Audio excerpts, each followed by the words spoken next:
Welcome to a story that begins with death and ends with immortality. It is Christmas Day, 1642, and in a small farmhouse in the English countryside, a premature infant draws his first breath. He is so tiny that his mother later said he could fit inside a quart pot. The midwives give him no chance of survival. His father is already dead. His future seems non-existent. Yet this fragile child will grow up to unlock the secrets of the universe itself, to peer into the mind of God, and to fundamentally change how humanity understands reality. His name is Isaac Newton, and this is the complete story of the most brilliant mind in human history. Before we begin this extraordinary journey through one man's revolutionary discoveries, please take a moment to like this video and subscribe to the channel. Your support means everything, and I'm genuinely curious where in the world you're watching from tonight. Drop a comment and let me know. Now, settle in as we travel back to the 17th century England to witness the birth of modern science itself. The England of 1642 was a nation tearing itself apart. King Charles I was at war with Parliament. Brother fought against brother in a civil war that would ultimately cost the king his head. Plague swept through the countryside with terrifying regularity. Superstition ruled the minds of common people. Witches were burned. Comets were seen as omens of doom. The very idea that the universe operated according to mathematical laws would have seemed like dangerous heresy to most. Into this chaotic world, Isaac Newton was born on January 4th, 1643, according to the new calendar, in the tiny village of Woolsthorpe in Lincolnshire. His father, also named Isaac, had been an illiterate farmer who died 3 months before his son's birth. The family was not poor by the standards of rural England, but they were far from wealthy.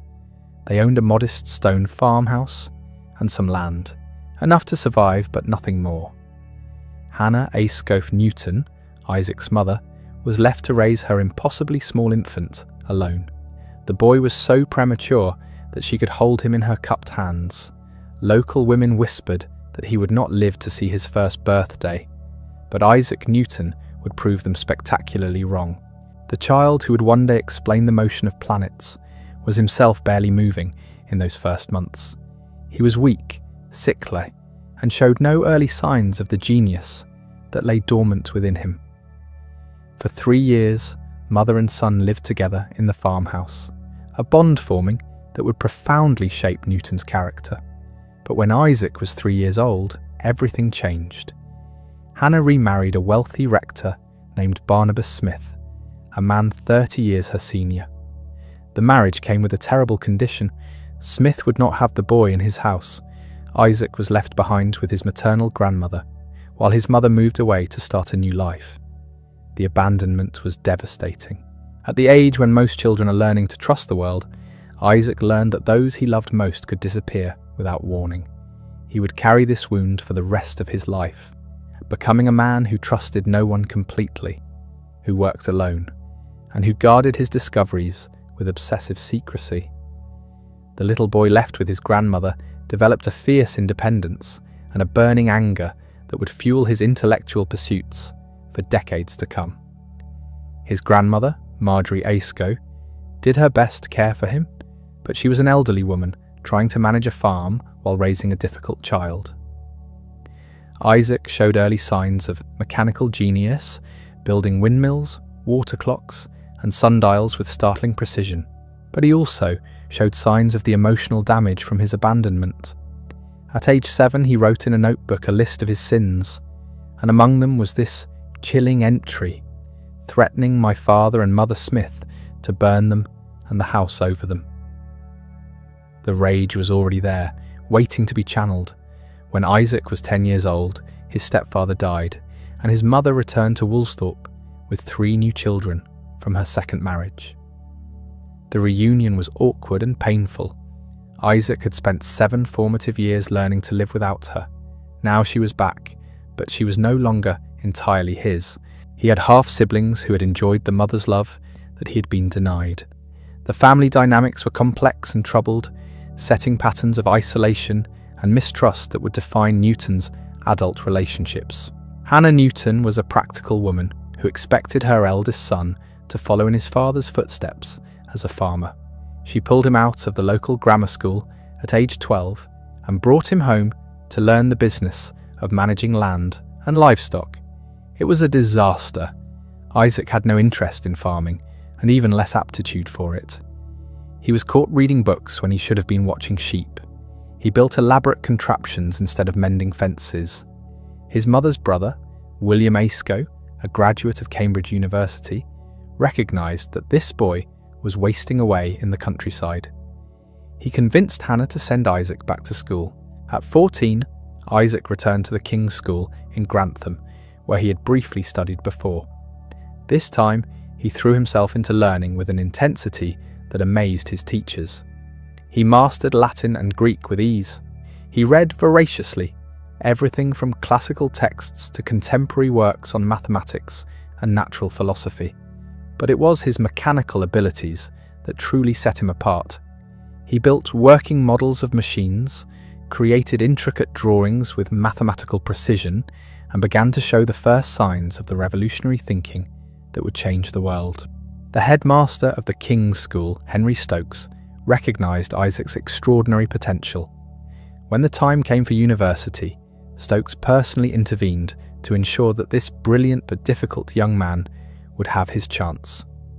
In 1661, at the age of 18, Isaac Newton arrived at Trinity College, Cambridge, carrying little more than a few books and an enormous ambition to understand how the world truly worked. Cambridge in 1661 was an ancient institution steeped in medieval traditions. Students still debated in Latin. The curriculum was dominated by Aristotelian philosophy that had changed little since the Middle Ages. The idea that knowledge should be gained through experiment rather than ancient authority was still revolutionary. Most professors taught exactly what had been taught for centuries, content to preserve rather than discover. Into this conservative environment walked a young man who would question everything. Newton entered as a subsizar, the lowest category of student, essentially a servant to wealthier classmates in exchange for his education. He cleaned their rooms, served their meals, and endured their condescension. The experience reinforced his sense of social isolation and his determination to prove his superiority through intellectual achievement. While other students spent their evenings drinking and socializing, Newton buried himself in books. He read not just the assigned texts, but works that pushed the boundaries of contemporary knowledge. His notebooks from this period reveal a mind awakening to its own power. He began to question Aristotelian physics, asking why objects fall and what keeps the planets in their orbits. He read the works of René Descartes, whose mechanical philosophy suggested that the universe operated like a vast machine according to mathematical laws. He studied the writings of Galileo Galilei, who had dared to point a telescope at the heavens and discovered that the Earth was not the centre of creation. These ideas were dangerous in a university that still officially supported the geocentric worldview, but Newton absorbed them eagerly. The transformation was gradual but unmistakable. The angry, isolated farm boy was becoming a natural philosopher of unprecedented ability. He began to see patterns where others saw chaos, to find mathematical relationships hidden in the complexity of natural phenomena. His mind works differently from other people's, with a capacity for sustained concentration that bordered on the supernatural. He could work on a single problem for days without eating or sleeping, driven by an insatiable need to understand. In his second year at Cambridge, Newton encountered the work of a contemporary mathematician that would change his life forever. The writings of John Wallis introduced him to the new analytical techniques that were revolutionizing mathematics across Europe. For the first time, Newton glimpsed the possibility that all of nature might be described in the language of mathematics. The idea was intoxicating and terrifying in its implications. If the universe was truly mathematical, then the mind that could master mathematics might unlock secrets that had been hidden since the beginning of time. But it was in his third year that Newton's genius truly began to manifest. In 1664, he discovered the work of Pierre de Fermat and other continental mathematicians who were developing what would become calculus. Newton threw himself into these studies with characteristic intensity, working through mathematical problems that would have defeated seasoned professors.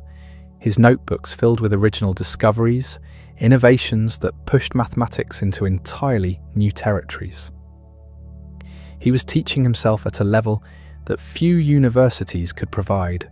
The academic year of 1664 to 1665 should have been Newton's final year at Cambridge, the culmination of his undergraduate studies. Instead, it became the beginning of something unprecedented in the history of human thought. As he prepared for his bachelor's degree, Newton was already operating at the level of the greatest mathematicians in Europe.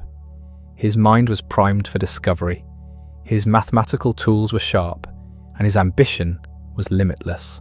All he needed was the opportunity to put his abilities to the test. That opportunity would come in the most unlikely form imaginable. In the summer of 1665, as Newton completed his undergraduate degree, reports began to reach Cambridge of a terrible plague spreading through London. The Black Death had returned to England with a vengeance, killing thousands and forcing the authorities to take drastic action. Universities were closed, students were sent home.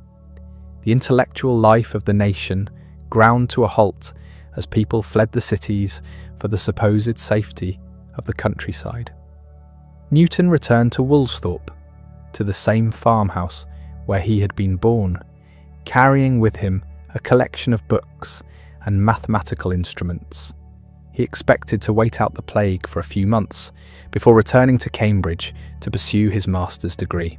Instead, he would spend nearly 2 years in rural isolation, cut off from the academic world, but free to think without interruption. Those 2 years, from 1665 to 1667, would become known as his annus mirabilis, his miracle years, during which he would make discoveries that would reshape human understanding of mathematics, physics, and astronomy. But we're getting ahead of ourselves. To understand the magnitude of what Newton would accomplish during his forced exile from Cambridge, we must first understand the state of natural philosophy in the 1660s and the problems that had puzzled the greatest minds of the age for centuries. The universe in Newton's time was still largely mysterious, governed by forces that no one could explain and following laws that no one had discovered. The intellectual landscape that greeted Newton as he settled into his family farmhouse was a world in transition, caught between ancient certainties and revolutionary new ideas. For over 1,000 years, European scholars had accepted the teachings of Aristotle as gospel truth. The Greek philosopher had declared that heavy objects fall faster than light ones, that the earth sits motionless at the centre of the universe, while celestial spheres carry the planets in perfect circles, and that motion requires a constant force to maintain it. These ideas seem to align with common sense and religious doctrine, making them nearly unassailable. But cracks were beginning to show in this ancient edifice. Galileo had dropped objects from the Leaning Tower of Pisa and discovered that they fell at the same rate regardless of their weight. He had pointed his telescope at Jupiter and found moons orbiting around it, proving that not everything in the heavens circled the Earth.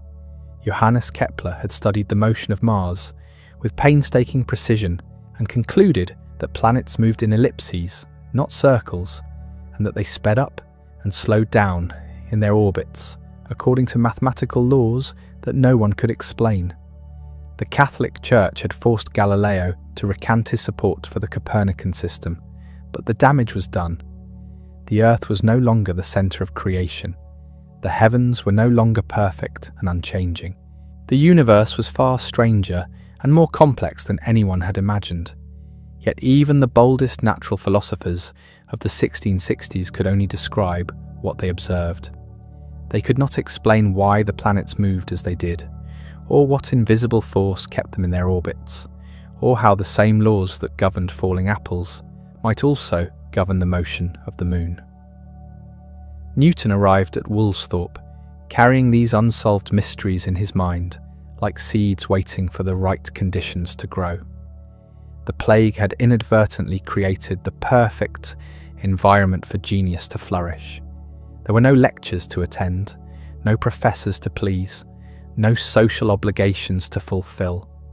There was only silence, solitude, and the freedom to think without interruption. The young man who had learned to live alone as a child now had the opportunity to explore the deepest questions about reality itself. His mother's farmhouse became a laboratory of the mind. Newton set up a study in his childhood bedroom, covering the walls with mathematical diagrams and experimental apparatus. He had brought books on mathematics, optics, and mechanics from Cambridge, but he quickly moved beyond what any textbook could teach him. His notebooks from this period reveal a mind working at the very limits of human capability, making leaps of insight that would have taken lesser intellects decades to achieve. The first breakthrough came in mathematics. Newton had been studying the problem of finding the area under curved lines, a challenge that had occupied mathematicians since ancient times. The traditional approach involved approximating curves with straight lines and rectangles, a laborious process that became more accurate as the rectangles became smaller but never quite exact. Newton realized that this process could be taken to its logical extreme, using infinitely small quantities that he called fluxions to calculate exact areas under any curve. Working alone in his room, often forgetting to eat or sleep, Newton developed what would later be known as the calculus. This was not merely a new mathematical technique, but an entirely new way of understanding change and motion. With his method of fluxions, Newton could analyze how quantities changed over time, find maximum and minimum values of complex functions, and solve problems that had been considered impossible. He was creating the mathematical language that would be needed to describe the physical laws he was about to discover. But Newton kept his mathematical discoveries largely to himself. This was partly due to his natural secretiveness, a trait that would frustrate other mathematicians for decades to come. It was also a reflection of his perfectionist nature. Newton was never satisfied with partial solutions or incomplete proofs. He would rather work in isolation for years than share an idea before he was certain it was correct. This tendency would later lead to bitter priority disputes, but during the plague years it allowed him to develop his ideas without outside interference. The second great discovery of Newton's miracle years came through his experiments with light. He had purchased a prism at a fair in Cambridge, intending to use it to study the optical theories of René Descartes. But when he held the prism up to a beam of sunlight streaming through his window, what he saw challenged everything that natural philosophers believed about the nature of light and colour. The accepted wisdom held that white light was pure and simple, the most basic form of illumination. Colours were thought to be modifications of white light, created when it was weakened or contaminated by passing through different materials. A prism produced colours because it somehow altered the pure white light, not because it revealed anything that was already there. This explanation seemed reasonable and had the authority of centuries behind it. Newton's careful observations told a different story. When he passed white light through his prism, it spread out into a beautiful spectrum of colours, from red through orange, yellow, green, blue, indigo, and violet. More remarkably, when he used a second prism to recombine these colours, they merged back into pure white light. This suggested that white light was not simple at all, but rather a mixture of all the colours of the spectrum. The prism was not creating colours, but separating them. Like a key unlocking secrets that had been hidden in plain sight, he tested this hypothesis with characteristic thoroughness. He isolated individual colours from the spectrum and passed them through additional prisms. Red light remained red, blue light remained blue. No amount of refraction could change one pure colour into another. This proved that colours were fundamental properties of light itself, not modifications imposed by external materials. Newton had discovered that what appears simple to the human eye is actually profoundly complex, composed of elements that can be separated and analysed mathematically. These optical experiments led Newton to a deeper understanding of how the human eye perceives colour and how telescopes could be improved. He realised that the chromatic aberration that plagued refracting telescopes was an inevitable consequence of the way light behaves, not a flaw that could be corrected with better lenses. This insight would later inspire him to design reflecting telescopes that used mirrors instead of lenses, revolutionizing astronomy and making possible the detailed observations of distant stars and galaxies. But it was Newton's third great discovery during the plague years that would have the most profound impact on human understanding of the cosmos. As he sat in the garden at Woolsthorpe, watching an apple fall from a tree, he began to wonder about the nature of gravity itself. Why did the apple fall down rather than up or sideways? What force compelled it to accelerate toward the Earth? And could this same force be responsible for keeping the Moon in its orbit around the Earth? The idea was audacious. Terrestrial physics and celestial mechanics had been considered completely separate domains since ancient times. Objects on Earth fell because they sought their natural place at the centre of the universe. The planets moved because they were carried by crystalline spheres or pushed by angels. To suggest that the same force governed both an apple and the Moon seemed to blur the fundamental distinction between the corrupt, changing world below and the perfect, eternal heavens above. Yet Newton's mathematical mind saw patterns where others saw only separate phenomena. He calculated that if gravity decreased with the square of the distance from Earth's centre, the force that made an apple fall could indeed provide the centripetal acceleration needed to keep the Moon in orbit. The mathematics worked perfectly, but the implications were staggering. If Newton was correct, then the entire universe operated according to a single set of mathematical laws that applied equally to earthly and celestial phenomena. This insight required Newton to reconceptualize motion itself. Aristotelian physics held that objects in motion naturally came to rest unless constantly pushed. But Newton realized that motion was the natural state of objects, and that they would continue moving in straight lines forever unless acted upon by an external force.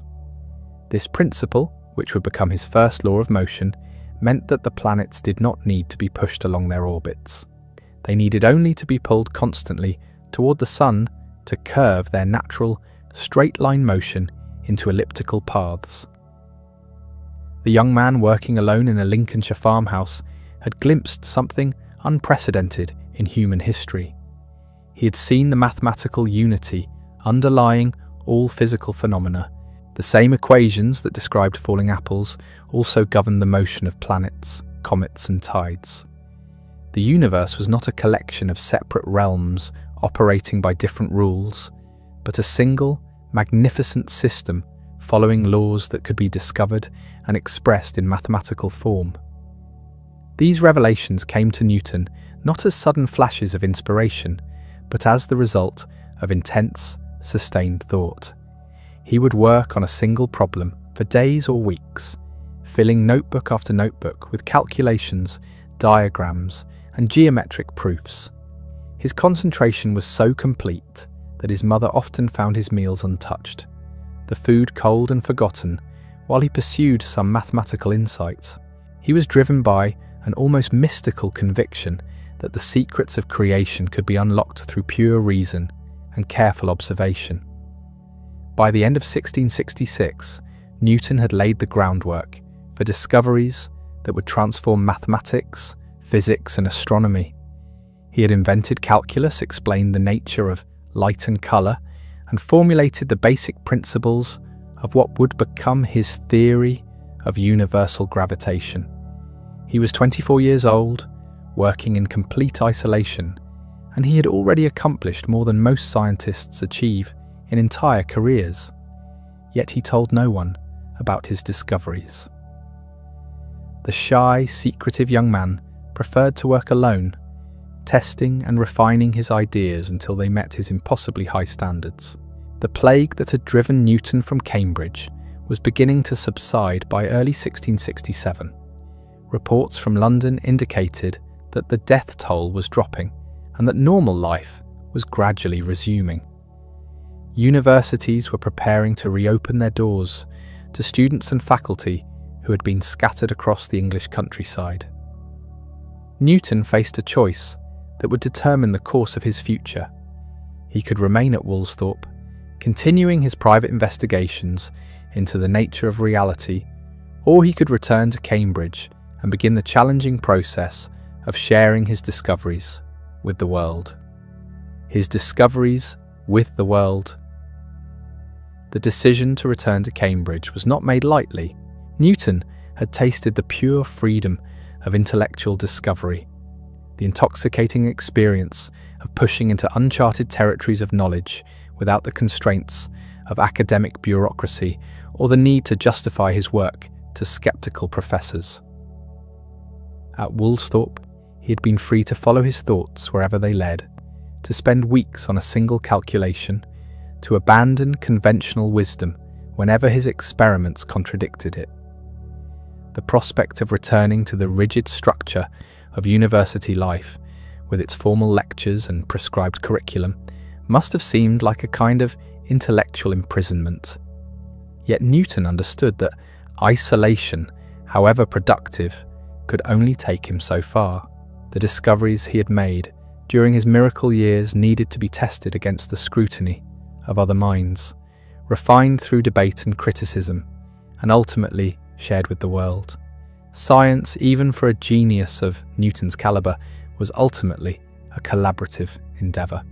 The greatest insights meant nothing if they remained locked away in private notebooks, accessible only to their creator. Cambridge, for all its limitations, offered something that Woolsthorpe could not: a community of scholars who could challenge, extend, and ultimately validate his revolutionary ideas. In the spring of 1667, Newton packed his books and mathematical instruments and made the journey back to Trinity College. The Cambridge he found was subtly different from the one he had left. The plague had shaken everyone's confidence in the old certainties. Death had stalked the corridors of learning, reminding scholars that their ancient texts offered no protection against the unpredictable forces of nature. There was a new openness to experimental philosophy, a willingness to question traditional authorities that had been unthinkable just a few years earlier. The intellectual climate was ripe for the kind of revolutionary thinking that Newton had been developing in secret. Newton resumed his studies as if nothing had changed, but everything had changed. He was no longer the uncertain undergraduate who had left Cambridge 2 years earlier. He was now in possession of mathematical and physical insights that surpassed anything being taught at the university, yet he revealed nothing of what he had discovered. He attended lectures, completed assignments, and prepared for his master's degree with characteristic diligence, all while harbouring knowledge that would eventually transform human understanding of the natural world. His professors noticed that something was different about the young man who had returned from the plague years. Newton's questions in lectures were more probing, his mathematical abilities more sophisticated, his grasp of physical principles more intuitive. When he solved problems that stumped other students, he did so with an ease that suggested he was working from a deeper understanding than anything the curriculum provided. Yet when pressed about his methods, Newton would offer only cryptic explanations, reluctant to reveal the full extent of his discoveries. The transformation was most evident in his mathematical work. Newton's undergraduate notebooks had shown promise, but his post-plague calculations displayed a mastery that bordered on the supernatural. He could solve in minutes problems that had occupied professional mathematicians for months. His geometric proofs possessed an elegance and power that left his tutors struggling to follow his reasoning. It was clear that during his time away from Cambridge, Newton had somehow leaped far ahead of his contemporaries in mathematical sophistication. Isaac Barrow, the Lucasian professor of mathematics at Cambridge, was among the first to recognise the extraordinary talent that had emerged from the plague years. Barrow was himself a gifted mathematician and a perceptive judge of intellectual ability. When he examined Newton's work, he realised he was looking at something unprecedented in his experience as an educator. The young man's mathematical insights were not merely advanced, they were revolutionary, pointing toward entirely new ways of understanding mathematical relationships and physical phenomena. Barrow became Newton's mentor and advocate, gradually drawing him into the intellectual life of the university. Under Barrow's guidance, Newton began to emerge from his shell of secrecy, though he remained characteristically cautious about revealing his most important discoveries. He started to participate in mathematical discussions with other scholars, sharing carefully selected insights while keeping his most revolutionary ideas to himself. It was a delicate balancing act, designed to establish his reputation without exposing the full scope of his achievements to potential critics or rivals. The academic year of 1667 to 1668 marked Newton's gradual transition from student to scholar. He received his Master of Arts degree in 1668, an achievement that would normally have marked the pinnacle of his formal education. But Newton's real education had taken place not in Cambridge classrooms, but in the solitude of his mother's farmhouse, where he had taught himself to see the universe in ways that no professor could have shown him. The degree was merely a credential, a piece of paper that allowed him to pursue his real calling as a natural philosopher. As Newton established himself at Cambridge, he began to grapple with a problem that would plague him throughout his career: how to share his discoveries without exposing himself to the bitter priority disputes that characterized 17th century science. The academic world was a ruthless environment where careers could be made or destroyed by claims of intellectual theft. Newton had seen how Galileo's revolutionary ideas had earned him the enmity of the Catholic Church, and how other natural philosophers had been attacked by rivals who questioned their methods or their conclusions. Newton's solution was characteristic of his personality. He would share his ideas gradually, testing the waters before revealing his most important insights. He began by circulating mathematical papers that demonstrated his mastery of advanced techniques without fully explaining the methods he had developed. These papers created a sensation among Cambridge mathematicians who recognized that they were seeing work of unprecedented sophistication but could not quite understand how it had been achieved. The strategy worked perfectly. Newton's reputation as a mathematical genius spread throughout the university and beyond, but the full extent of his discoveries remained hidden. He was like a master magician performing amazing feats while keeping his most important secrets locked away. This approach allowed him to build credibility and influence while protecting himself from the criticism and controversy that might have greeted a more open revelation of his revolutionary ideas. In 1669, an opportunity arose that would change the trajectory of Newton's career forever. Isaac Barrow announced his intention to resign the Lucasian professorship of mathematics to pursue his interests in theology. The Lucasian chair was one of the most prestigious academic positions in England, established just a few years earlier to promote mathematical learning at Cambridge. Barrow's recommendation would carry enormous weight in choosing his successor, and he had become convinced that only one person possessed the mathematical brilliance necessary to fill the position with distinction. The choice was unprecedented. Newton was only 26 years old, with no published works to his name, and minimal teaching experience. By conventional standards, He was completely unqualified for such a prestigious position. But Barrow understood what others could not see, that Newton's mathematical abilities transcended normal academic credentials. He had witnessed firsthand the extraordinary power of Newton's mind, and he was convinced that Cambridge would benefit immeasurably from having such a genius on its faculty. The appointment faced significant opposition from traditionalists who questioned whether such a young and inexperienced scholar could handle the responsibilities of a professorship. Some suspected that Barrow's recommendation was based more on personal favouritism than objective assessment of Newton's qualifications. The controversy might have derailed a less talented candidate, but Newton's mathematical demonstrations gradually silenced his critics. When he solved problems that had stumped senior faculty members, when he explained complex geometrical relationships with startling clarity, when he displayed an intuitive grasp of mathematical principles that seemed almost supernatural, even his harshest critics had to acknowledge his exceptional abilities. On October 29, 1669, Isaac Newton was appointed Lucasian Professor of Mathematics at Cambridge University. At 26, he had achieved a position that most academics could only dream of reaching at the end of long and distinguished careers. The appointment carried with it not just prestige, but also the freedom to pursue his research without the financial pressures that constrained most scholars. Newton now had the security and independence he needed to transform his private discoveries into public knowledge. The new professor's first challenge was to decide what to teach. The traditional mathematics curriculum at Cambridge was centuries out of date, focused on classical geometry and arithmetic, with little attention to the revolutionary developments that were transforming mathematics across Europe. Newton could have played it safe, delivering standard lectures on familiar topics while pursuing his real interests in private.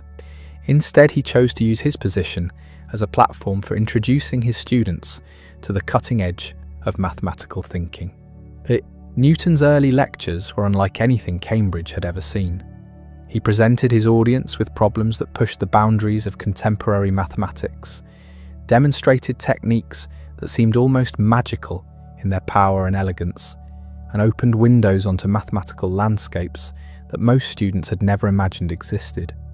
His method of fluxions, still kept secret from the wider world, allowed him to solve problems that would have been impossible using traditional methods. Students watched in amazement as their young professor performed mathematical feats that seemed to defy explanation. But Newton's teaching style reflected his personality, brilliant but often impenetrable. He had little patience for students who could not follow his rapid-fire explanations or grasp the subtleties of his mathematical reasoning.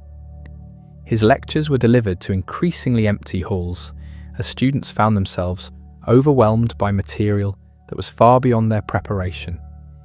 Newton seemed oblivious to their struggles, lost in the beauty of mathematical relationships that he could see clearly but could not easily communicate to others. The isolation that had served Newton well during his research years became a liability in his role as an educator. He had spent so much time working alone that he had lost the ability to see his ideas from other people's perspectives. What seemed obvious to his extraordinary mind was incomprehensible to ordinary intellects. His students respected his genius, but found his teaching methods frustrating and often impossible to follow. Newton's lectures became famous throughout Cambridge, but more for their difficulty than for their effectiveness as education. Despite his struggles as a teacher, Newton's appointment to the Lucasian chair marked the beginning of his emergence as a major figure in the scientific revolution. The position gave him credibility and visibility that his private research could never have achieved. Other scholars began to seek him out, curious about the mathematical techniques that had enabled his remarkable demonstrations. Correspondence started to flow between Cambridge and other centres of learning, as Newton gradually began to share selected insights with the broader community of natural philosophers. The transformation was gradual but unmistakable. The secretive young man who had hidden his discoveries in private notebooks was slowly becoming a public intellectual, forced by his position to engage with the wider world of learning. The process was often uncomfortable for Newton, who preferred the solitude of his study to the collaborative exchanges that characterized academic life. But it was also necessary if his ideas were to have the impact they deserved. Newton's first major public revelation came through his work on optics, the study of light that had occupied him during the plague years. His experiments with prisms had led him to revolutionary conclusions about the nature of colour and light, but he had shared these insights with no one. Now, as a Cambridge professor with access to better equipment and more sophisticated instruments, he began to extend and refine his optical research. The results would soon shake the foundations of natural philosophy and announce to the world that a new kind of scientific genius had emerged. The stage was set for Newton to transform from a private researcher into a public revolutionary. His years of secret discovery were about to give way to decades of public controversy, acclaim, and bitter dispute. The quiet professor who delivered incomprehensible lectures to empty halls was preparing to unleash ideas that would challenge everything the scientific world thought it knew about light, motion, and gravity itself. The real drama of Newton's life was about to begin. In 1671, Newton made a decision that would catapult him from obscurity into the centre of European scientific debate. He had been working in secret on a revolutionary telescope design, one that used mirrors instead of lenses to gather and focus light. Traditional refracting telescopes suffered from chromatic aberration, a blurring effect caused by different colours of light bending at slightly different angles as they passed through glass. Newton's optical experiments had taught him that this problem was fundamental to the nature of light itself, not a flaw that could be corrected with better craftsmanship.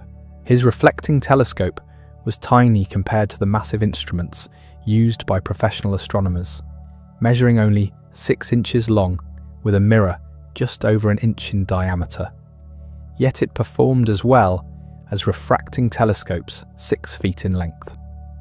The design was elegant in its simplicity, using a curved mirror to gather light and a small flat mirror to direct the image to an eyepiece.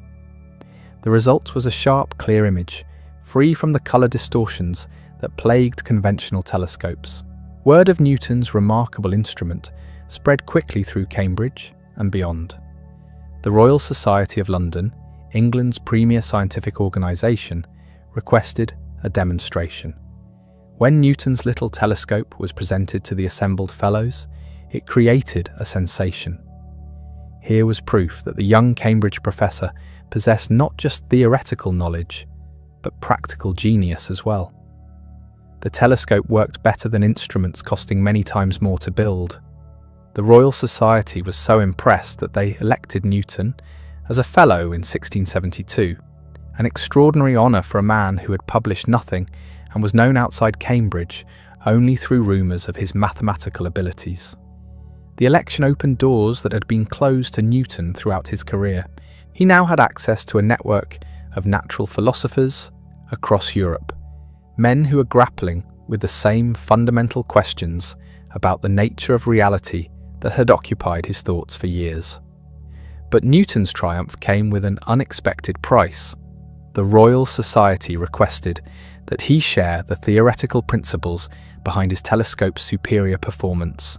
This meant revealing his controversial discoveries about light and colour, insights that contradicted centuries of accepted wisdom. Newton hesitated, knowing that his ideas would provoke fierce opposition from established authorities. Yet he also recognised that this was his opportunity to contribute something genuinely revolutionary to human knowledge. In February 1672, Newton sent a letter to the Royal Society outlining his theory of light and colours. The paper was a masterpiece of experimental science, describing in meticulous detail how white light could be separated into its component colours and then recombined. Newton explained that colours were not modifications of white light, but rather fundamental properties of light itself. Red light was essentially different from blue light, not simply white light that had been altered in some way. The response was immediate and violent. Robert Hooke, one of England's most respected natural philosophers and a curator of experiments for the Royal Society, launched a devastating attack on Newton's conclusions. Hooke argued that Newton's experiments could be explained using the traditional wave theory of light, without accepting the revolutionary claim that white light was composite rather than simple. The criticism was technically sophisticated and personally insulting, suggesting that Newton had misinterpreted his own observations. The controversy revealed Newton's greatest weakness as a scientist, his inability to tolerate criticism. Where other natural philosophers thrived on debate and saw opposition as an opportunity to refine their ideas, Newton perceived any challenge as a personal attack. His response to Hooke was defensive and angry, insisting that his experiments spoke for themselves and that critics who disagreed simply did not understand what they were seeing.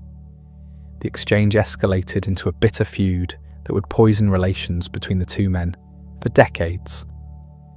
Other critics emerged from across Europe. Christian Huygens, the brilliant Dutch mathematician and astronomer, questioned Newton's methodology and suggested alternative explanations for his optical phenomena. Ignace Pardis, a French Jesuit, raised theological objections to Newton's conclusions, arguing that they implied a mechanistic view of creation incompatible with divine providence.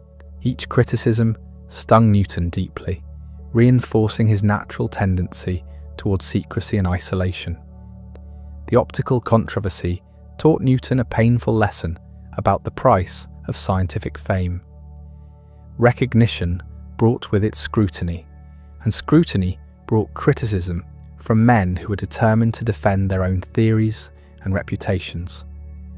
Newton began to understand why so many natural philosophers kept their most important discoveries secret, sharing them only with trusted colleagues who could be counted on for support rather than opposition. The collaborative ideal of science seemed increasingly naive to a man who had experienced the viciousness of academic politics firsthand. Despite the controversy, Newton's optical work established his reputation as one of Europe's leading experimental philosophers. His techniques were copied by instrument makers across the continent, and his reflecting telescope design became the standard for serious astronomical observation. The Royal Society continued to seek his advice on technical matters, and correspondence poured in from scientists who wanted to learn more about his methods. Newton had achieved the recognition he had always craved, but he was discovering that fame was a double-edged sword. The bitter disputes over optics convinced Newton to retreat once again into secrecy. He had shared one major discovery with the world and had been savagely attacked for his efforts.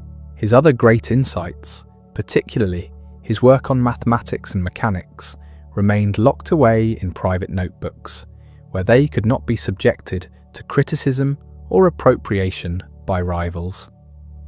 Newton began to develop the defensive mentality that would characterize his later career, trusting no one completely and revealing his ideas only when absolutely necessary. This period of withdrawal might have lasted indefinitely if not for an unexpected visit that would change the course of scientific history. In August 1684, a young astronomer named Edmund Halley arrived at Newton's rooms in Cambridge with a question that had been troubling the best minds in Europe. Halley wanted to know what curve a planet would trace if it were attracted to the Sun by a force that decreased with the square of the distance between them. The question was not merely theoretical. Johannes Kepler had established that planets moved in elliptical orbits, but no one had been able to explain why. Recent work by Hooke, Halley, and Christopher Wren had suggested that an inverse square law of attraction might be responsible, but none of them possessed the mathematical tools necessary to prove their hypothesis. They had reached the limits of what could be accomplished through intuition and geometric reasoning. What was needed was a new kind of mathematics, one powerful enough to handle the complexities of planetary motion. Newton's response to Halley's question was casual, almost offhand. An ellipse, he said, as if the answer were obvious. Halley was stunned. How could Newton be so certain?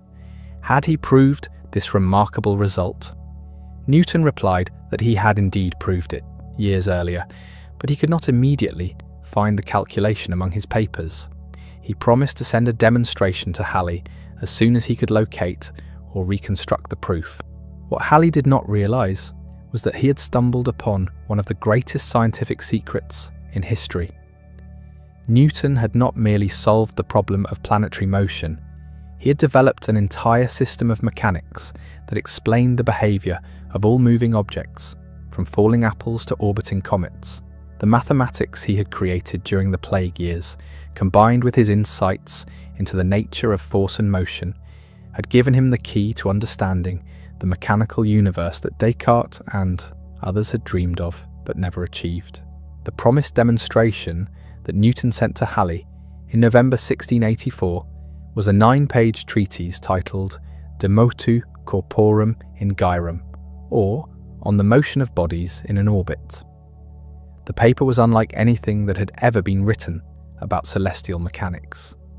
Using his method of fluxions and his 3 laws of motion, Newton showed that Kepler's laws of planetary motion followed inevitably from a single assumption, that every particle of matter in the universe attracted every other particle with a force proportional to their masses and inversely proportional to the square of the distance between them. The implications were staggering. Newton had discovered that the same force responsible for making objects fall on Earth also kept the planets in their orbits around the Sun and the Moon in its orbit around the Earth. Gravity was not a terrestrial phenomenon, but a universal force that operated throughout the cosmos according to precise mathematical laws. The distinction between earthly and celestial physics, which had been fundamental to natural philosophy since ancient times, had been obliterated at a stroke. Halley recognized immediately that he was looking at the most important scientific work of the age. He rushed back to Cambridge to urge Newton to expand his demonstration into a full treatment of mechanics and astronomy. Newton was reluctant, knowing from experience how controversial his ideas could become. But Halley's enthusiasm was infectious, and the younger man's promise to handle all the practical details of publication gradually overcame Newton's resistance. What followed was an extraordinary burst of creative activity that lasted for nearly 3 years. Newton threw himself into the task of writing his masterwork with the same obsessive intensity that had characterized his plague years' research. He worked 18 hours a day, often forgetting to eat or sleep, driven by a vision of mathematical perfection that demanded nothing less than a complete reconstruction of natural philosophy. His servants found him in the morning standing exactly where they had left him the night before, still working on the same calculation. The book that emerged from this period of manic creativity would be titled Philosophiae Naturalis Principia Mathematica, or Mathematical Principles of Natural Philosophy. The Principia, as it came to be known, was unlike any scientific work that had ever been written. It combined rigorous mathematical reasoning with comprehensive physical explanation in a way that had never been attempted before. Newton did not simply describe how the universe worked. He proved that it had to work the way it did, given certain fundamental assumptions about the nature of matter and force. The first book of the Principia established the mathematical foundations of mechanics, presenting Newton's 3 laws of motion and showing how they could be used to analyze the behavior of moving objects under various conditions. The mathematical techniques were revolutionary involving infinitesimal analysis and limit processes that would not be fully understood by other mathematicians for decades. Newton was writing in a mathematical language that he had largely invented himself, using tools that existed nowhere else in contemporary science.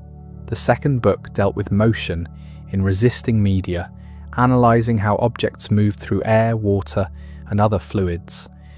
Newton demolished the Cartesian theory of vortices, which attempted to explain planetary motion by proposing that the planets were carried along by swirling currents in an invisible medium that filled all space. Through careful mathematical analysis, Newton showed that such vortices were impossible. They would either dissipate quickly or interfere with planetary motion in ways that contradicted observation. But it was the third book that contained Newton's most revolutionary insights. Here he applied his mathematical methods to the actual solar system, showing that his law of universal gravitation could account for every known astronomical phenomenon. The complex motions of the moon, which had puzzled astronomers for centuries, emerged as natural consequences of gravitational attraction from both Earth and Sun. The tides, which had been explained through various occult influences, were shown to result from the moon's gravitational pull on Earth's oceans. Even the slight deviations in planetary orbits could be explained as perturbations caused by gravitational interactions between the planets themselves. Perhaps most remarkably, Newton used his theory to make specific predictions that could be tested against future observations. He calculated that Earth should be slightly flattened at the poles due to its rotation, a prediction that would not be confirmed until decades later. He predicted the return of a comet that had been observed by Halley, calculating that it followed an elliptical orbit with a period of approximately 76 years. When the comet returned exactly as predicted in 1758, 16 years after Newton's death, it provided dramatic confirmation of the power of his gravitational theory. The Principia was completed in 1687, after 3 years of unparalleled intellectual effort. Newton had accomplished something unprecedented in the history of human thought. He had reduced the complexity of the physical universe to a small number of simple mathematical laws. Everything from the fall of a stone to the precession of the equinoxes could now be calculated with precision using the same fundamental principles. The ancient dream of natural philosophy had been realized. The book of nature was indeed written in the language of mathematics, but Newton's masterpiece faced enormous obstacles on its path to publication. The Royal Society, which had initially promised to publish the work, was facing financial difficulties after losing money on an expensive natural history book that had failed to sell. Halley, recognizing the historic importance of the Principia, took personal responsibility for its publication, paying all costs out of his own modest income and overseeing every detail of the printing process. Even more challenging was the intellectual resistance the book encountered from established authorities. The Principia required its readers to accept ideas that seemed to violate common sense and contradict religious doctrine. The notion that empty space could be filled with attractive forces operating across vast distances seemed to many critics like a return to the occult qualities that modern natural philosophy had supposedly banished. The Catholic Church, still smarting from its confrontation with Galileo, was suspicious of any theory that seemed to reduce divine providence to mechanical necessity. The mathematical difficulty of the Principia also limited its initial impact. Newton had written the book in the style of classical geometry, avoiding his method of fluxions partly to prevent priority disputes and partly because he believed geometric demonstration carried more authority than algebraic manipulation. The result was a work of extraordinary rigour but forbidding complexity. Only a handful of mathematicians in Europe possessed the skills necessary to follow Newton's reasoning in detail. Despite these obstacles, the Principia gradually established itself as one of the supreme achievements of human intellect.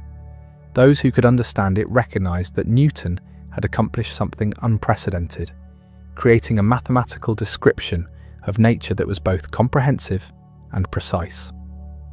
The book transformed natural philosophy from a collection of qualitative observations into an exact science capable of prediction and verification. The publication of the Principia marked the culmination of Newton's creative period and the beginning of his transformation into a scientific legend. At 44, he had achieved everything a natural philosopher could hope to accomplish. He had solved the fundamental problems of mechanics and astronomy, created new mathematical methods of extraordinary power, and demonstrated that the universe operated according to laws that human reason could discover and understand. The shy, secretive professor who had hidden his discoveries for decades had finally shared his greatest insights with the world. But success brought new challenges that would test Newton's character in ways that pure research never had. Fame attracted admirers, but also enemies. Recognition brought responsibilities, but also distractions. The man who had thrived in solitude now found himself at the center of scientific controversies that would consume the remaining decades of his life. The next phase of Newton's career would reveal whether the same genius that had unlocked the secrets of the universe could navigate the treacherous waters of academic politics and public acclaim. The publication of the Principia should have marked the beginning of a peaceful period in Newton's life, a time to bask in the recognition of his extraordinary achievements. Instead, it unleashed a series of controversies that would consume his energy for years to come. The very success of his masterwork made Newton a target for critics who resented his revolutionary conclusions and rivals who envied his sudden fame. The quiet professor, who had preferred the solitude of his study, found himself thrust into the center of bitter disputes that revealed the darker side of 17th century scientific culture. The first major challenge came from an unexpected source: the continent. While English natural philosophers gradually accepted Newton's gravitational theory, many European scholars remained deeply skeptical. The idea that objects could attract each other across empty space without any intervening medium seemed to violate the fundamental principles of mechanical philosophy that had dominated European thought since Descartes. Critics accused Newton of reintroducing occult qualities into natural philosophy, of abandoning rational explanation in favour of mysterious forces that operated by unknown means. The opposition was led by Gottfried Wilhelm Leibniz, the brilliant German mathematician and philosopher who had independently developed his own version of calculus. Leibniz attacked Newton's concept of gravity as fundamentally unscientific, arguing that true mechanical explanation required direct contact between objects through some material medium. The idea that the sun could influence the motion of distant planets without touching them struck Leibniz as a return to the magical thinking that modern science had supposedly overcome. His critique carried enormous weight in European intellectual circles, where his reputation as a philosopher and mathematician rivaled Newton's own. Newton's response to these continental criticisms revealed the defensive streak that had characterized his reactions to opposition throughout his career. Rather than engaging constructively with his critics' concerns, he dismissed them as failures to understand the true nature of scientific explanation. Newton insisted that it was sufficient to demonstrate that gravity existed and to describe its mathematical properties. Questions about the ultimate cause or mechanism of gravitational attraction were beyond the scope of natural philosophy. This position frustrated his critics, who felt he was avoiding legitimate philosophical questions about the nature of physical causation. The dispute over gravity became entangled with an even more bitter controversy over mathematical priority. Both Newton and Leibniz had developed methods of infinitesimal calculus, but they had arrived at their discoveries independently and had expressed their results using different notations and techniques. The question of who deserved credit for this revolutionary mathematical tool became a matter of national pride, with English supporters championing Newton's method of fluxions and continental mathematicians defending Leibniz's differential calculus. What began as a scholarly disagreement gradually escalated into a vicious personal feud. Accusations of plagiarism flew in both directions, with each side claiming that the other had stolen their ideas. Anonymous pamphlets appeared attacking the character and competence of both mathematicians. Professional reputations were destroyed as scholars were forced to choose sides in a controversy that had more to do with politics and nationalism than with mathematical truth. Newton, despite his usual preference for avoiding public disputes, found himself drawn deeper and deeper into a conflict that would poison relationships between English and continental mathematicians for generations. The calculus controversy revealed Newton's capacity for vindictive behaviour when he felt his honour was at stake. He used his position as president of the Royal Society, to which he had been elected in 1703, to orchestrate attacks on Leibniz's reputation. Newton secretly authored anonymous reviews that questioned Leibniz's originality and mathematical competence. He encouraged his supporters to publish increasingly harsh criticisms of the German philosopher while maintaining a public facade of dignified restraint. The campaign was systematic and ruthless, designed to destroy Leibniz's credibility in the eyes of the international scientific community. The irony was that both men had legitimate claims to the discovery of calculus, having developed their methods independently during the same general period. Newton had discovered his fluxional calculus earlier, during the plague years of the 1660s, but he had kept it largely secret for decades. Leibniz had developed his approach later, but had published first, making his techniques available to the broader mathematical community. A fair resolution would have recognized both men as independent discoverers of fundamentally similar methods, but the poisonous atmosphere of the controversy made such compromise impossible. The mathematical dispute consumed an enormous amount of Newton's time and energy during what should have been the most productive years of his career.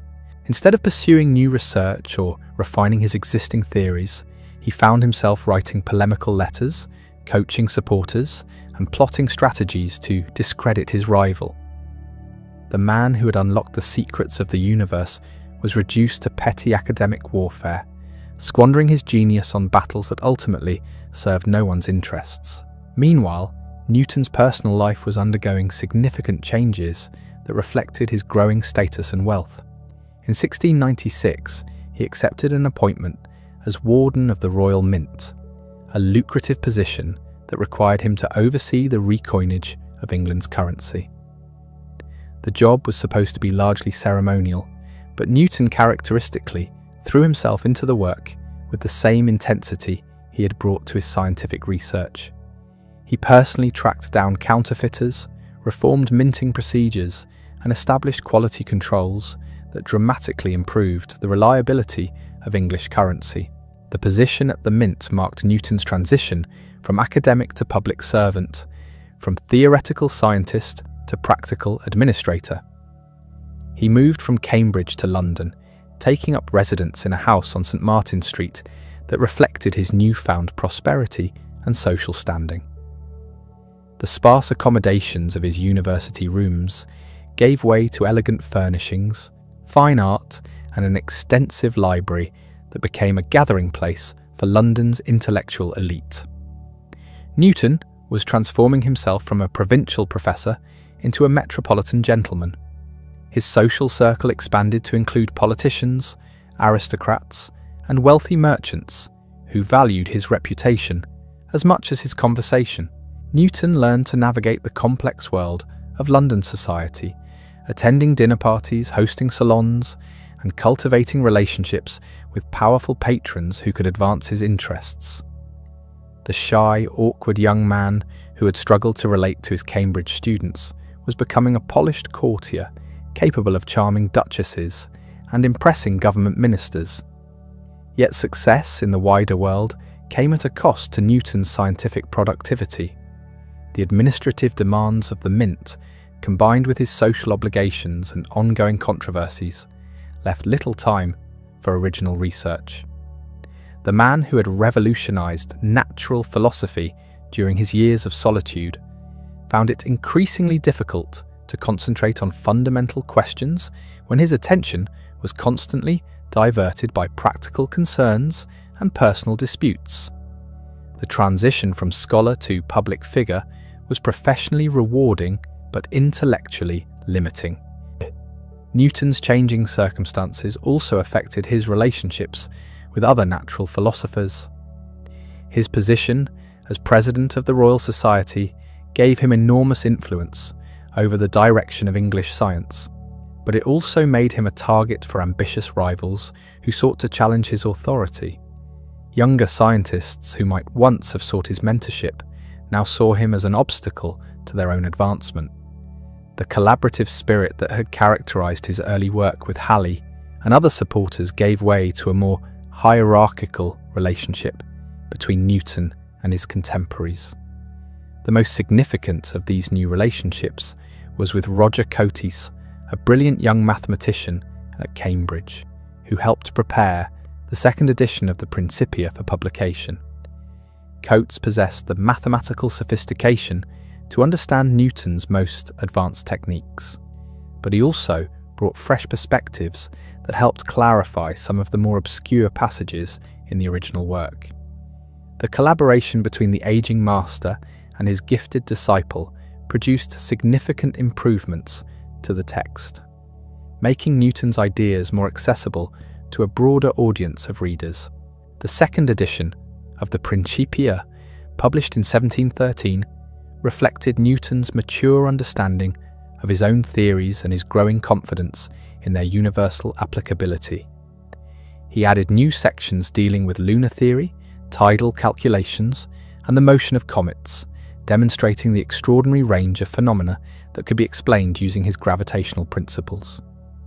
The mathematical presentation was also refined, with clearer proofs and more elegant demonstrations that showcased the full power of his analytical methods.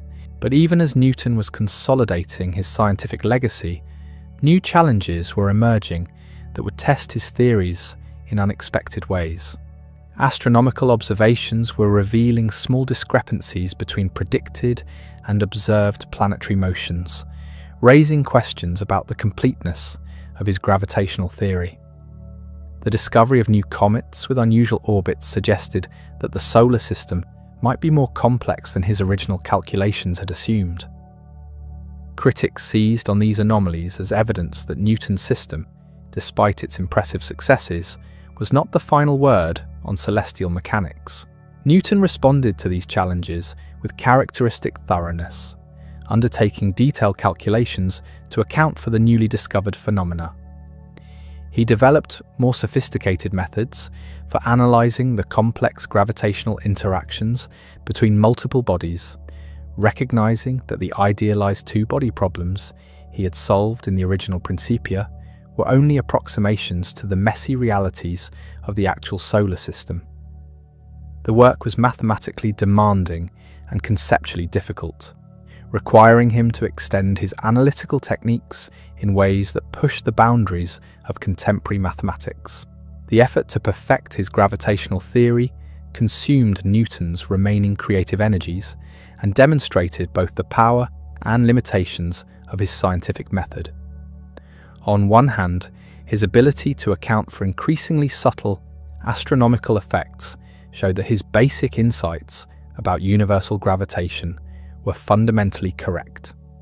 On the other hand, the complexity of the calculations required to explain these effects revealed that complete mathematical description of natural phenomena might be far more difficult than he had originally imagined.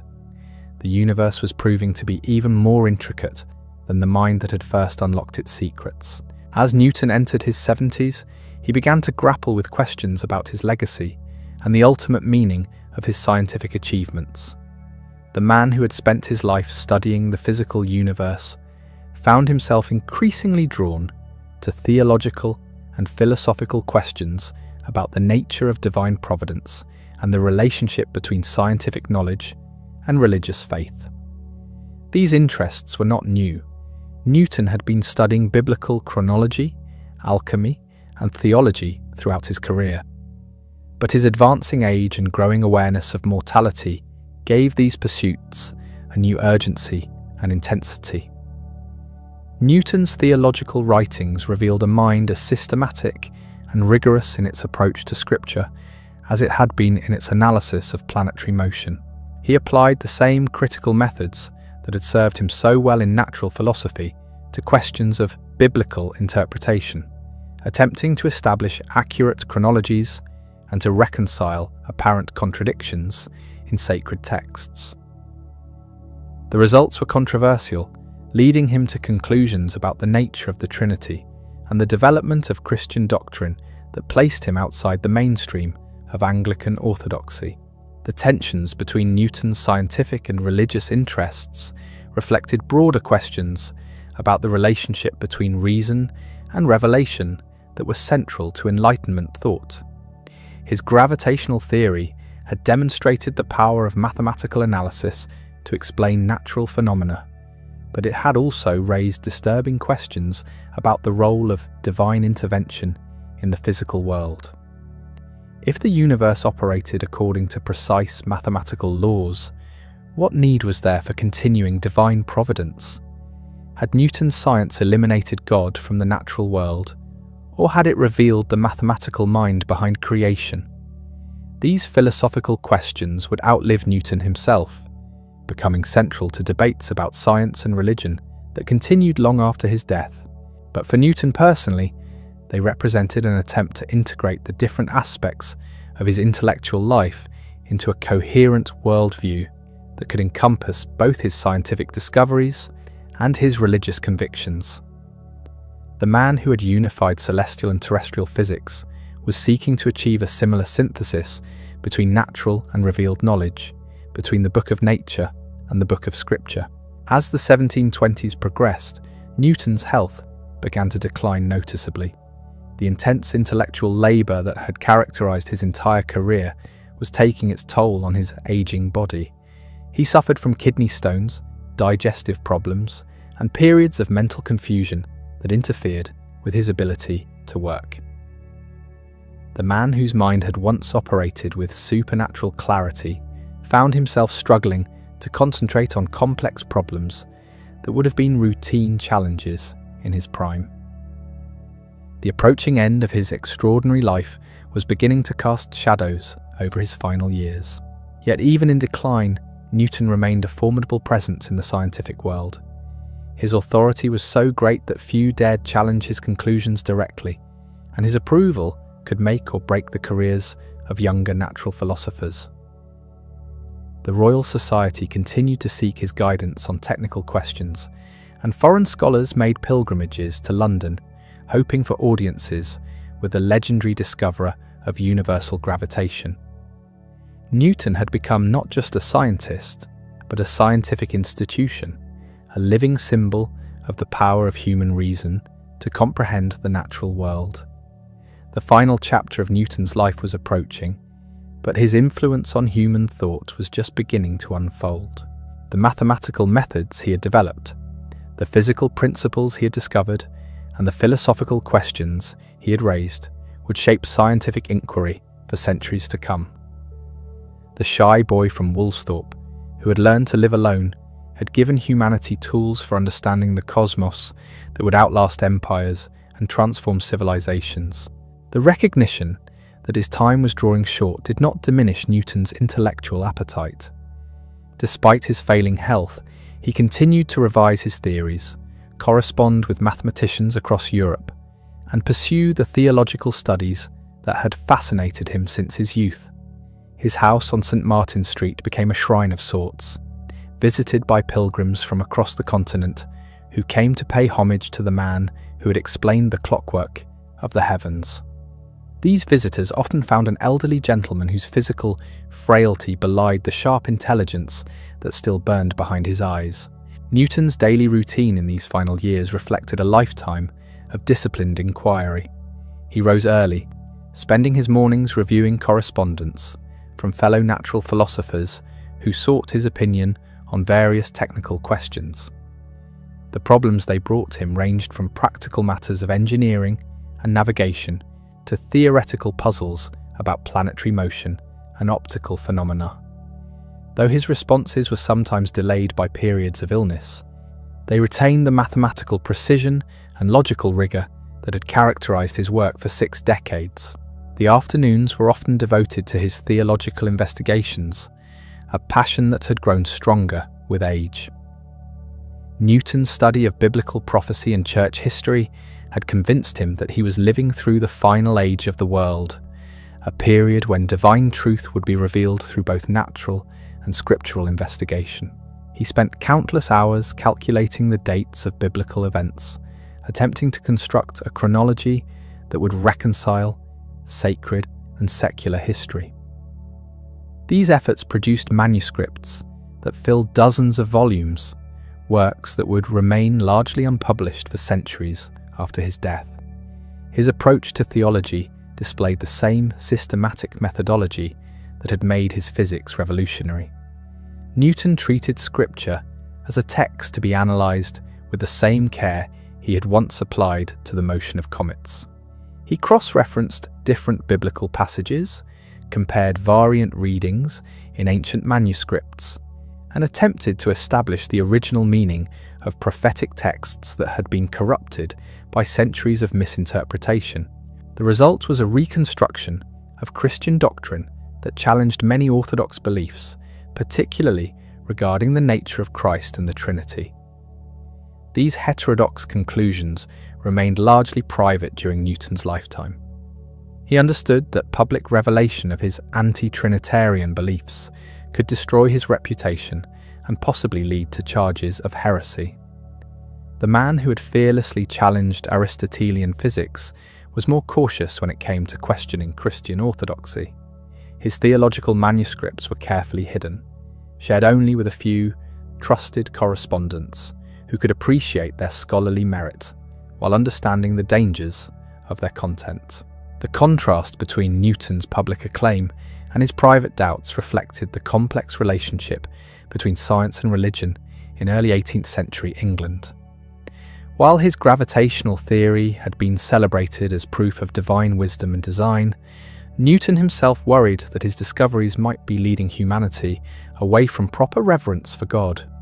The mathematical perfection of natural laws could be interpreted as evidence of a divine creator, but it could also suggest that the universe operated without need for continuing divine intervention. These philosophical tensions were never fully resolved in Newton's mind. He remained convinced that his scientific work was fundamentally compatible with religious faith, but he struggled to articulate exactly how natural knowledge and revealed truth could be reconciled. The question would outlive him, becoming central to debates about the relationship between science and religion that continue to this day. Newton's own example suggested both the possibilities and the problems inherent in attempting to serve both God and natural philosophy.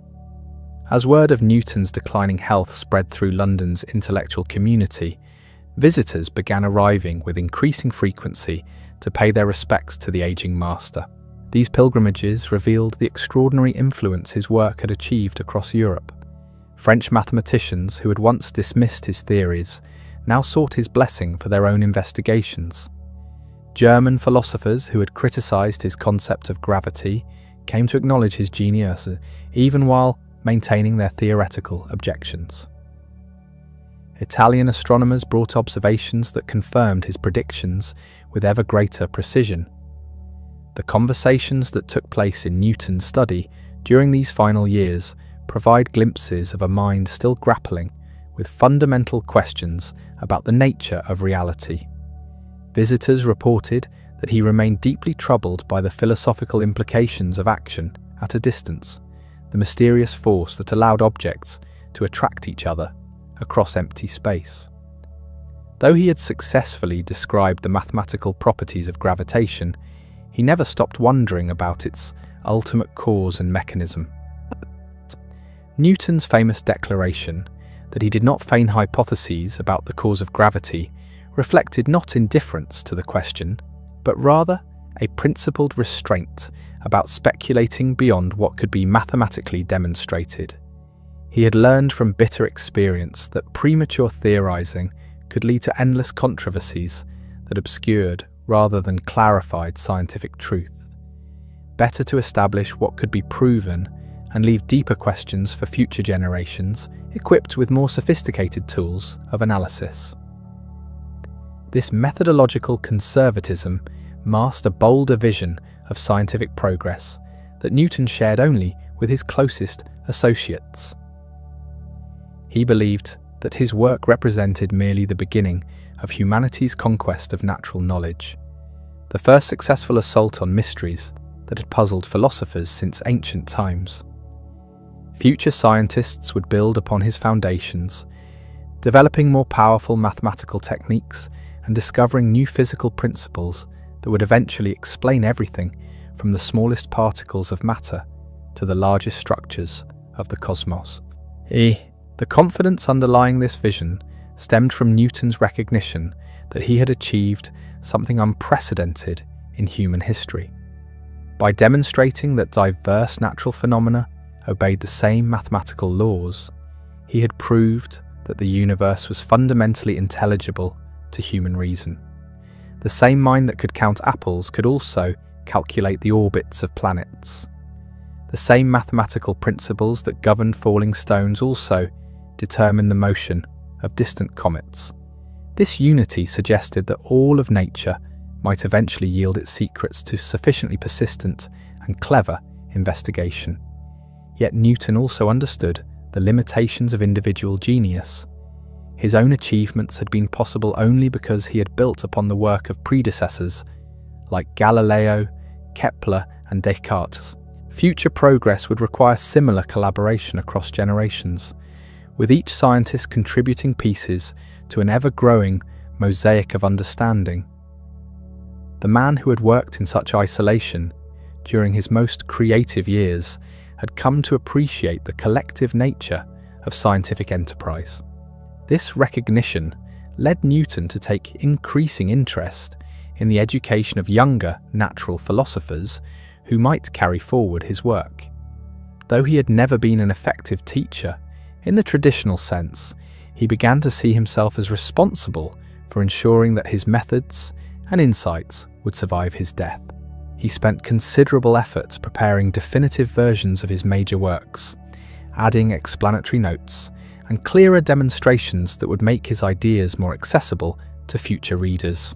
The third edition of the Principia, published in 1726, represented Newton's final statement about the mathematical principles underlying natural philosophy. The text incorporated decades of refinements and corrections, presenting his gravitational theory in its most polished and comprehensive form. Every major astronomical phenomenon known to 18th century science was shown to follow inevitably from the law of universal attraction, creating a monument to human reason that would inspire scientists for centuries to come. But even as Newton was putting the finishing touches on his masterwork, new discoveries were beginning to reveal the limitations of his gravitational theory. The French mathematician Alexis Clairaut had identified small discrepancies in the moon's motion that could not be explained using Newton's methods. Other astronomers were discovering comets with orbits so eccentric that they challenged conventional understanding of how gravitational forces operated at extreme distances. These anomalies suggested that the solar system might be even more complex than Newton had imagined. Rather than discouraging him, these new puzzles energized Newton's scientific imagination. He recognized that each unexplained phenomenon represented an opportunity to extend and refine his theoretical framework. The man who had spent his career solving problems that had defeated his predecessors was eager to tackle challenges that might defeat his successors as well. His final scientific papers attempted to address some of these outstanding issues, though failing health prevented him from completing the comprehensive analysis he had envisioned. The approaching end of Newton's life coincided with growing recognition of his historical significance. Educated Europeans had begun to understand that they were witnessing the conclusion of an extraordinary career that had fundamentally transformed human understanding of the natural world. The Royal Society commissioned official portraits of their most distinguished president. Publishers competed to produce collected editions of his works.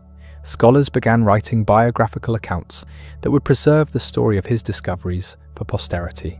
These early attempts at assessing Newton's legacy revealed the difficulty of comprehending the full scope of his achievements. His contributions to mathematics alone would have secured his reputation as one of history's greatest thinkers.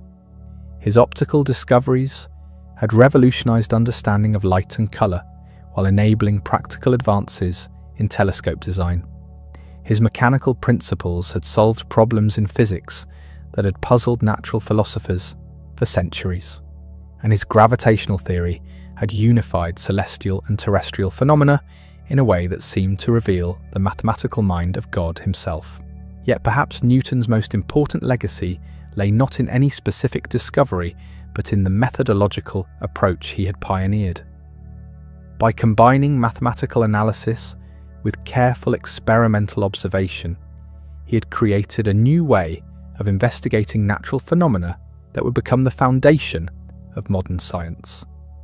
His insistence on mathematical precision, his commitment to experimental verification, and his willingness to abandon cherished theories when they conflicted with empirical evidence established standards that would guide scientific inquiry for generations.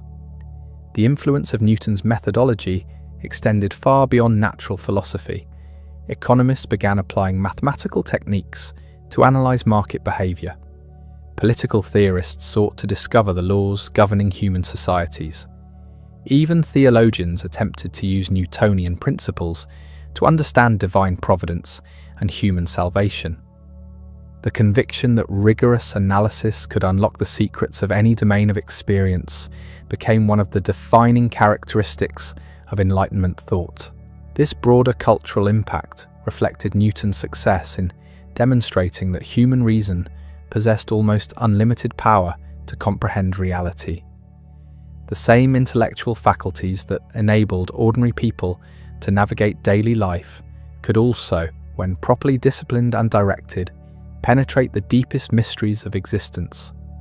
The universe was not an arbitrary collection of unrelated phenomena, but a rational system operating according to discoverable laws that human minds could grasp and express in mathematical form. As Newton's 80th birthday approached in late 1722, his physical condition had deteriorated to the point where even his most devoted admirers recognized that the end was near. The kidney stones that had plagued him for years were causing increasing pain and difficulty. His digestion was failing, making it difficult for him to maintain the nutrition necessary for his weakened body. Most troubling of all, his legendary mental powers were beginning to show signs of decline, with periods of confusion and memory loss that interfered with his ability to work. Despite these mounting infirmities, Newton continued to receive visitors and correspond with fellow natural philosophers until almost the very end. His passion for understanding remained undiminished, even as his capacity for sustained intellectual effort diminished. Colleagues who had known him for decades were amazed by his continued interest in new discoveries and his eagerness to discuss theoretical problems that might occupy future generations of scientists. The final months of Newton's life were marked by a growing sense of urgency about preserving his unpublished manuscripts and ensuring that his theological investigations would not be lost. He spent considerable effort organizing his papers and preparing instructions for their eventual disposition.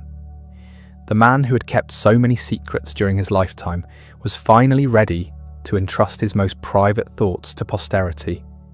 Though he insisted that his religious writings should remain sealed until long after his death, his greatest concern was that his scientific legacy might be misunderstood or misrepresented by those who lacked the mathematical sophistication to appreciate his methods. Newton had devoted his life to discovering truth through rigorous analysis, and he feared that his discoveries might be corrupted by followers who preferred easy answers to difficult questions. The precision and rigor that had made his work revolutionary could also make it vulnerable to simplification and distortion by less careful minds. These worries proved prescient. Even before Newton's death, popularizers were beginning to present simplified versions of his theories that captured their practical utility while sacrificing their mathematical elegance. The complex philosophical questions that had troubled Newton himself were often ignored in favor of straightforward applications that could be easily understood and quickly implemented. The man who had spent decades refining his ideas was already watching them transform into something both more accessible and less profound than he had intended. Yet Newton also recognized that this process of simplification and popularization was inevitable and perhaps necessary. Scientific progress required that new discoveries be communicated to broader audiences who could find practical applications for theoretical insights. The mathematical tools he had developed would be most valuable if they could be used by engineers, navigators, and other practitioners who needed reliable methods for solving real-world problems. The tension between precision and accessibility was inherent in the scientific enterprise itself. As the winter of 1726 gave way to spring, Newton's condition continued to deteriorate. The man who had once worked 18 hours a day without fatigue now found it difficult to concentrate for more than a few minutes at a time. His handwriting, once precise and elegant, became shaky and barely legible. The physical decline was painful for friends to witness, but Newton himself seemed to accept it with the same philosophical detachment he had brought to his scientific investigations. In his final conversations, Newton reflected on the extraordinary journey that had brought him from a premature infant in a Lincolnshire farmhouse to the most celebrated natural philosopher in Europe. He spoke of his early fascination with mechanical devices, his transformative years at Cambridge, and the plague-induced isolation that had enabled his greatest discoveries. The narrative of his life seemed to him like a single, coherent story about the power of human curiosity and persistence to unlock the secrets of creation. The approaching end held no terror for Newton.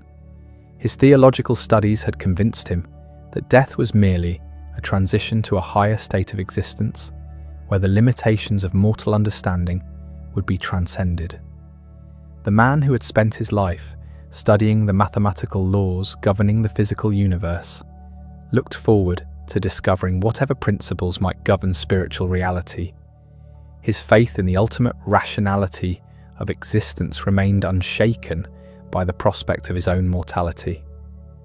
On March 20th, 1727, Isaac Newton died peacefully in his home on St. Martin's Street, surrounded by friends and colleagues who had gathered to pay their final respects. He was 84 years old, an extraordinary age for someone born in the 17th century. His death marked the end of an era in the history of human thought, the conclusion of a life that had bridged the gap between ancient philosophy and modern science. The boy who had been too small to survive had lived long enough to change how humanity understood its place in the cosmos. The funeral of Isaac Newton became a spectacle unlike anything England had witnessed for a man of science. Westminster Abbey, the sacred resting place of kings and queens, opened its doors to receive the body of a mathematician and natural philosopher. The decision sparked controversy among traditionalists who questioned whether a scholar, however brilliant, deserved such extraordinary honour.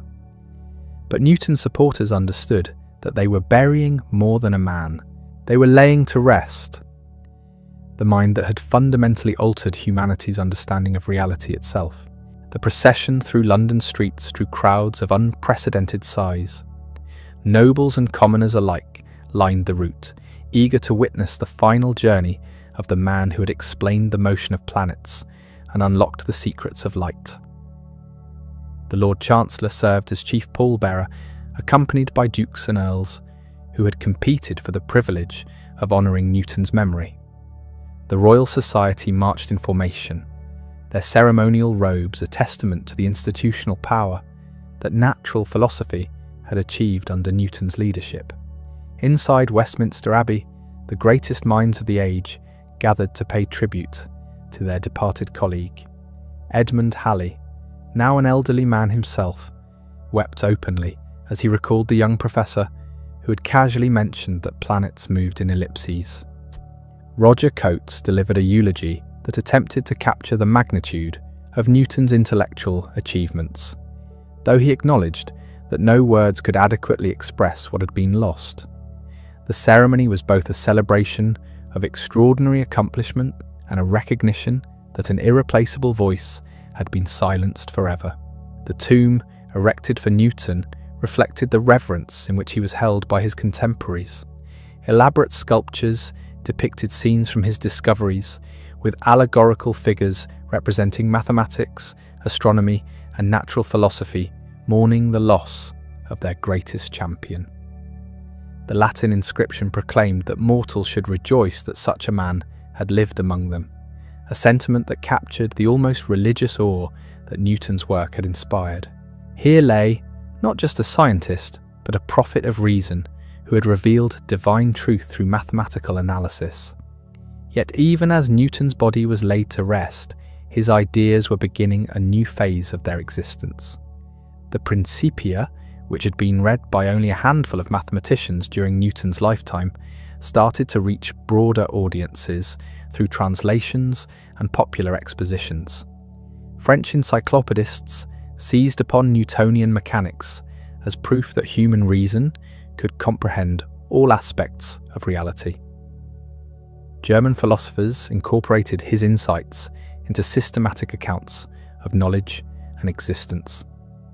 Italian scientists used his methods to solve practical problems in engineering and navigation.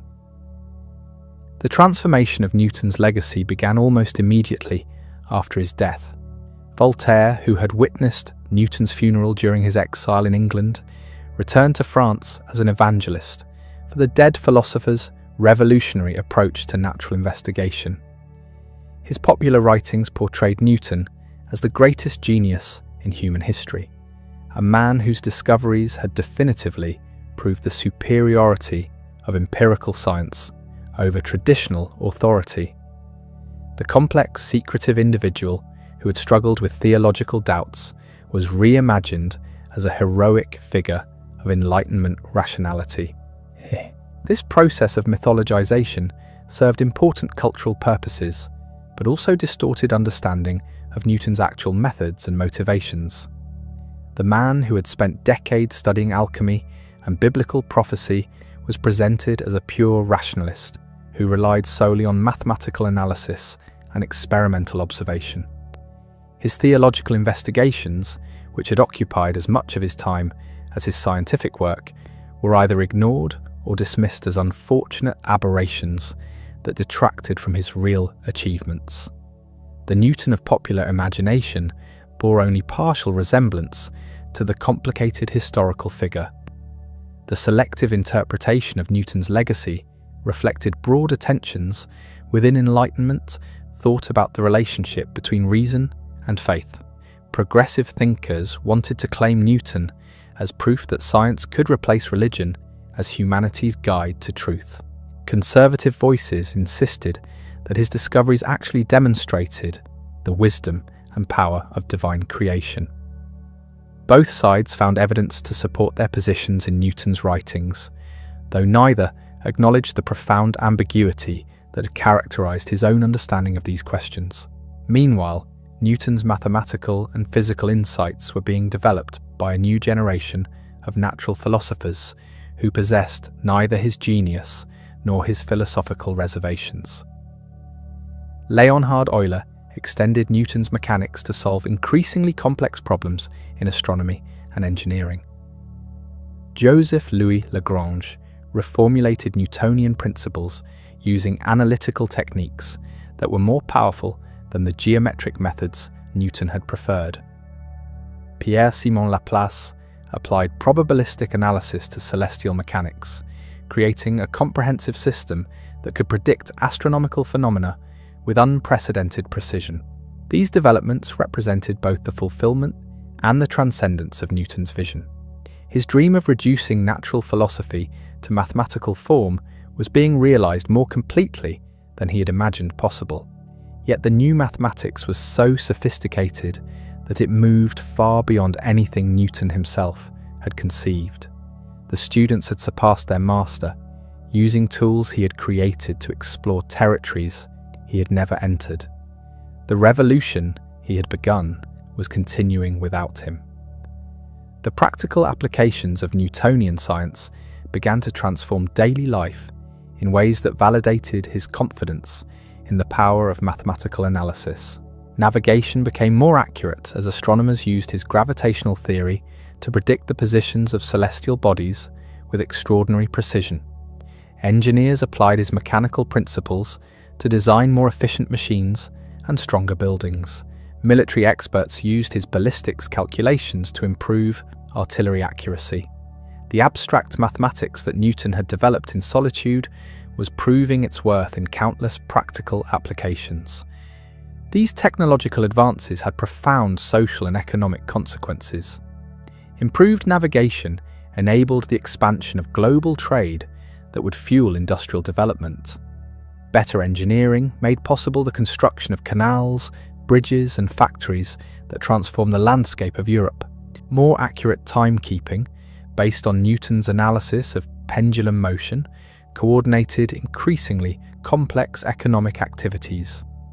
The mathematical understanding of nature that Newton had pioneered was becoming the foundation of a new kind of civilization. Yet this practical success also created new problems that Newton had not anticipated. The mechanical worldview that emerged from his physics suggested that human behavior might be as predictable and controllable as planetary motion. Social theorists began applying Newtonian methods to analyze political systems, economic markets, and cultural institutions. The result was a growing conviction that rational analysis could solve all human problems, a confidence that would have both liberating and oppressive consequences for future generations. The influence of Newtonian thinking extended into domains far removed from natural philosophy. Legal scholars attempted to discover universal principles of justice that could be applied across different societies and cultures. Political economists sought mathematical laws governing the production and distribution of wealth. Even artists and writers began to think of their work in terms of underlying rules and systematic methods that could be studied and perfected through rational investigation. This expansion of scientific methodology reflected the enormous prestige that Newton's achievements had brought to mathematical analysis and experimental investigation. If such methods could unlock the secrets of planetary motion and optical phenomena, why could they not also explain human psychology, social organization, and cultural development? The success of Newtonian physics seemed to justify unlimited confidence in the power of human reason to comprehend all aspects of reality. Yet the application of scientific methods to human affairs also revealed their limitations in ways that Newton himself had dimly perceived. The complexity of social systems proved far greater than even the most sophisticated celestial mechanics. Human behavior was influenced by factors that resisted mathematical analysis and experimental control. The precision that characterized Newton's physics could not be achieved in domains where consciousness, emotion, and cultural tradition played determining roles. These difficulties did not immediately dampen enthusiasm for the Newtonian program of reducing all knowledge to mathematical form. The spectacular success of his gravitational theory created such confidence in scientific methodology that temporary failures in other domains were attributed to inadequate techniques rather than fundamental limitations. Each generation of scholars expected that improved methods would eventually bring human affairs under the same kind of rational control that Newton had achieved over natural phenomena. The persistence of this faith testified to the extraordinary impact of Newton's example on European intellectual culture. He had demonstrated that sustained rational investigation could penetrate mysteries that had puzzled humanity since ancient times. The same mind that had once cowered before comets and eclipses could now predict their occurrence with mathematical precision. The universe that had seemed chaotic and unpredictable was revealed to be an orderly system operating according to discoverable laws. This transformation in humanity's relationship to nature represented perhaps Newton's most profound legacy. He had shown that the physical world was not an alien realm governed by incomprehensible forces, but rather a rational system that human intelligence could understand and manipulate. The confidence that emerged from this recognition would drive scientific investigation for centuries, inspiring countless researchers to tackle problems that previous generations had considered impossible to solve. Yet Newton's own example also suggested the personal costs that such dedication to rational investigation could exact. His extraordinary achievements had required decades of isolation, obsessive concentration, and willingness to sacrifice normal human relationships for the pursuit of truth.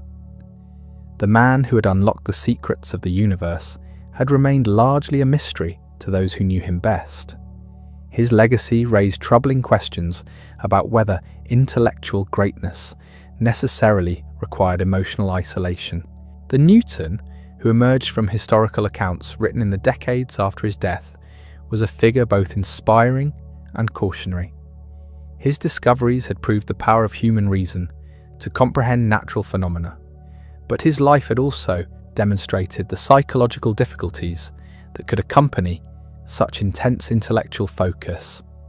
Future generations would struggle to understand how someone could be simultaneously so successful in understanding nature and so unsuccessful in understanding himself.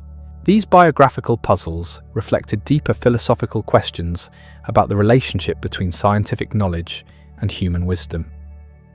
Newton had achieved unprecedented insight into the mathematical structure of physical reality, but he had remained troubled by questions about the ultimate meaning and purpose of existence. His gravitational theory could predict the motion of planets with extraordinary accuracy, but it could not explain why the universe existed at all, or what significance human life might have within its vast mechanical operations.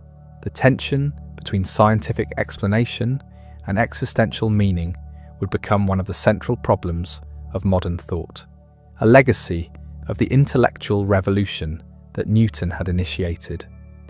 His success in reducing natural phenomena to mathematical laws had created expectations that similar methods might eventually explain everything, including consciousness, morality, and spiritual experience. Yet his own life suggested that such complete reduction might be impossible, or perhaps even undesirable. As the 18th century progressed and Newton's influence continued to expand, these philosophical challenges became increasingly apparent to thoughtful observers. The mechanical universe that emerged from his physics was magnificent in its mathematical elegance, but seemed to leave no room for human freedom, moral responsibility, or spiritual significance. Critics began to argue that Newtonian science, whatever its practical benefits, was fundamentally dehumanizing in its implications. The infant who was expected to die before his first birthday lived to become immortal. Isaac Newton transformed from a premature child who could fit in a quart pot into the mind that unlocked the mathematical language of creation itself. From his abandoned childhood in Woolsthorpe to his final days as the most celebrated philosopher in Europe, Newton's journey reveals the extraordinary power of human curiosity and relentless questioning.